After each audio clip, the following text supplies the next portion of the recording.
What's up, guys? Tugi here, back again with the Quebec Nordiques, and in this episode, we sim up to the All-Star break. Now, I'll just show you guys what I'm thinking here as far as how we approach Season 2. Obviously, so far, not the greatest of starts, a 2-3-2 record. We have been shut out 3 times, in fairness, by 3 pretty damn good teams. Okay, well, Pittsburgh's kind of struggling a little bit, but LA and Chicago are off to really good starts. And then, of course, in the last episode, we played the Philadelphia Flyers. I don't know if you guys would have enjoyed that episode or not. I don't know. I'm intrigued to see. I was intrigued to see the feedback on that. But anyway, I'm getting off track. We'll sim to the All-Star break.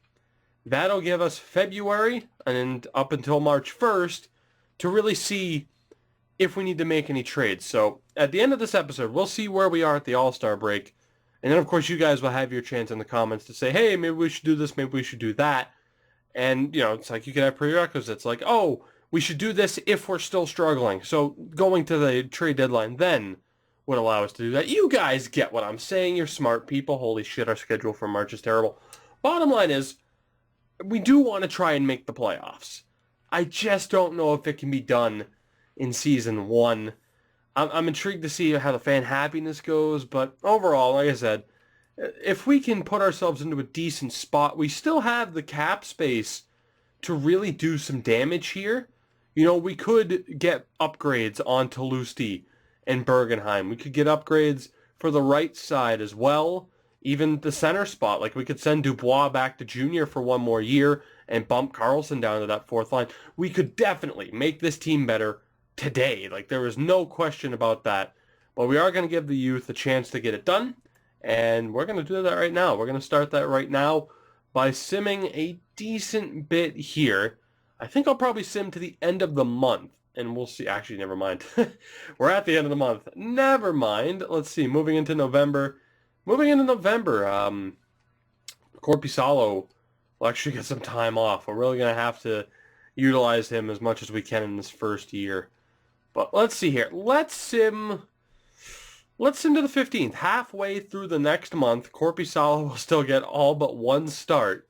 We'll have the backup against either St. Louis or the Islanders. Both are kind of struggling. But yeah, let's get into the sim. I don't want to waste any more time in this episode. Let's see how we're doing in our next few games. And I can't believe this happened, but we have had a potentially great defenseman fall right into our laps. Michael Matheson of the Florida Panthers, who, if you guys saw the Panthers season opener, had quite an impact. He is a top 4 potential defender that they are sending down. Low top 4 potential, 23-year-old left-hander. So he might not end up being that great of a defenseman. Obviously, it'd be nice if he had a picture. But, my God, of course we're taking him. He'll be great, even down in Cleveland.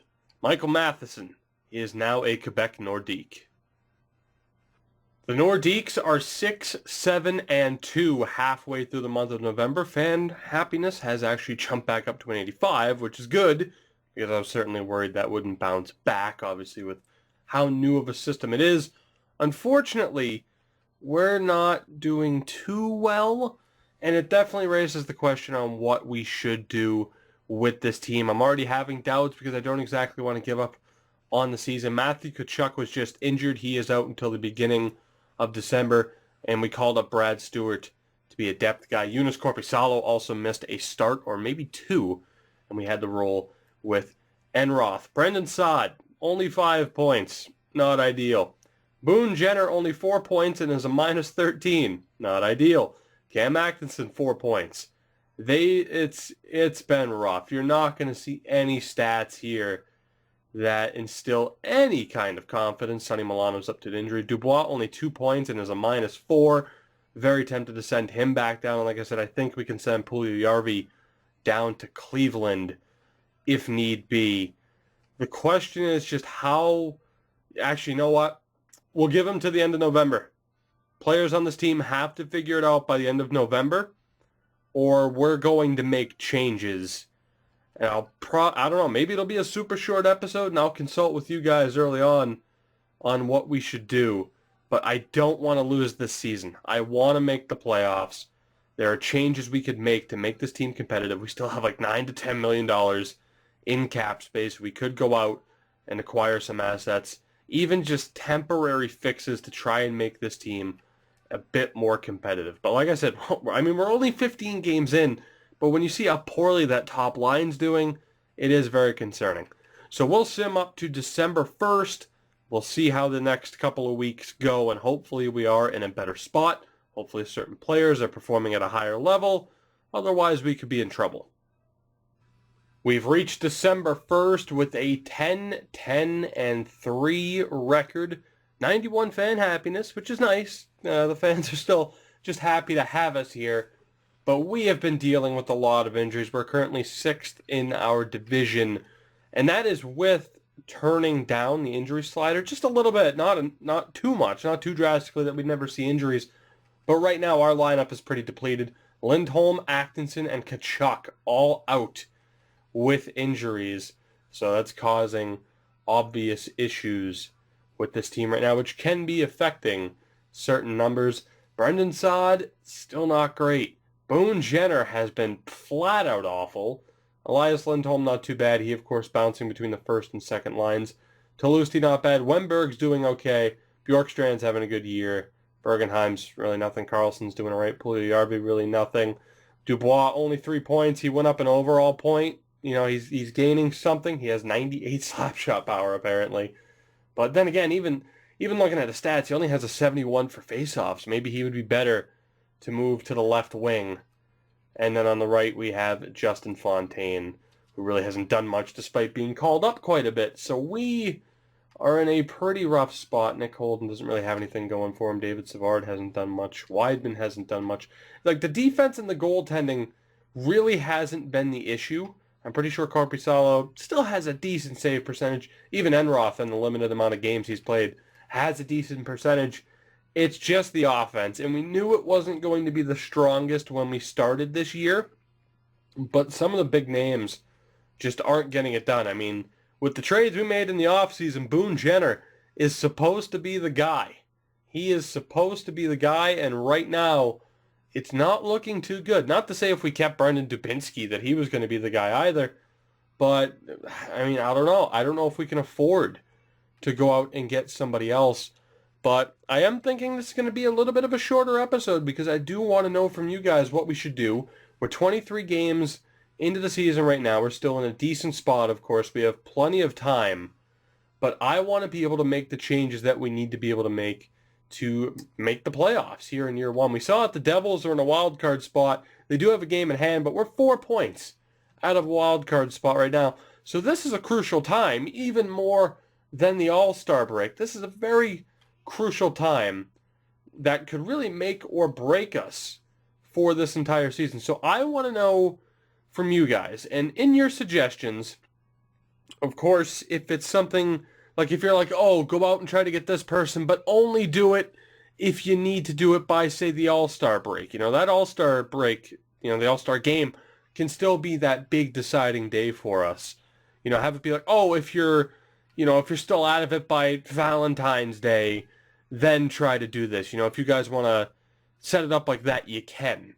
But let me know what you think down in the comments below. What should we do? Goaltending doesn't appear to be the issue. Defense doesn't appear to be the issue. So I'm content with keeping Enroth as the backup, and Korpisalo is still the man for us in goal. I mean, defense, we could definitely improve. Obviously, the top four is staying. So really, it would just be, do we want to get an improvement on Nick Holden or Dennis Weidman? But, I mean, they're not doing terribly.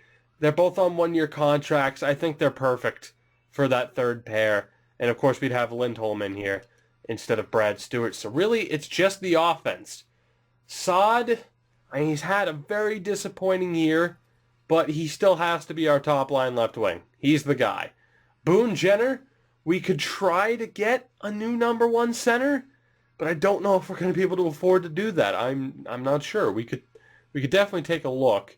Obviously, the top line right wing is Cam Atkinson. I'll get you guys a look at what he has done so far this year. Only 7 points. That top line in general is really struggling. Matthew Tkachuk, 8 points so far, normally on the second line. So he's been doing not too great. I mean, we could definitely look to improve. I guess the first thing I should say is, do we send Dubois back to junior?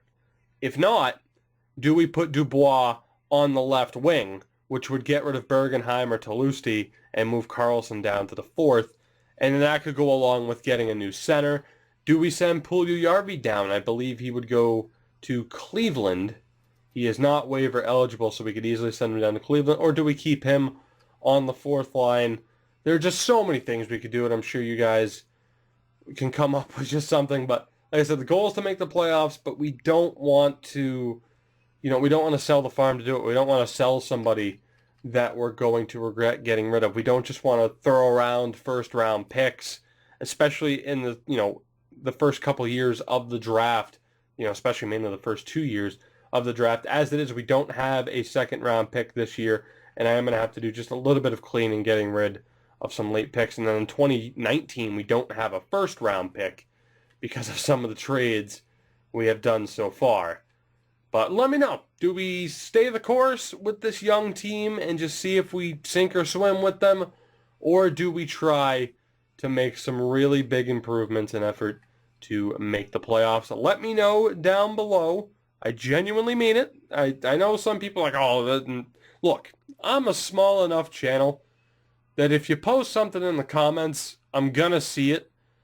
And if it can help make this series more enjoyable for people to watch, or even just for you to watch, I mean, unless you say something fucking stupid, you get my point. I take the feedback to heart. I am rambling on like a madman. I will see you guys in the next episode. Like button, subscribe button, all that shit I normally say. I'll see you in the next one. Let's get this team into the playoffs.